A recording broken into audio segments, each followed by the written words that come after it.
মা খাদিজাতুল কুবরাকে কবরে রাখার পরে নবীজি কবর পারে বসে আছেন, মাটি চাপা দেওয়া হয়েছে, নবী বসে আছেন।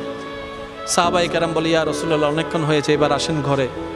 নবী বলছেন, ও আমার সাহাবা, যিনি শুয়ে আছেন উনি আমার দুঃখের দিনের বন্ধু, আমার অসহায় সময়ের মধ্যে উনি সহায় হয়ে পাশে দাঁড়িয়েছেন।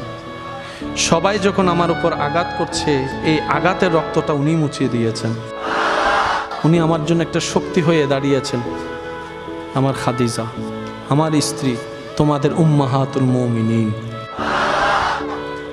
ইয়া রাসূলুল্লাহ, একটু ঘরে আসেন।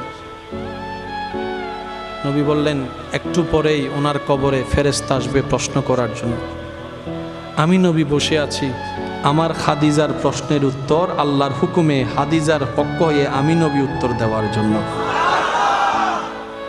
পৃথিবীর সমস্ত ভালোবাসার বন্ধনকে পিছনে ফেলে আপনার আমার নবীর জীবনীকে একটু খেয়াল করে দেখেন, সমস্ত রোমান্টিকতার হাই রোমান্টিকতা আমার নবীর জীবনের মধ্যে আছে। আমরা নিতেও জানি নাই, পালনও করতে জানি নাই। আল্লাহ পাক আমাদের সবাইকে ইসলাম মেনে চলার তৌফিক দান করুক।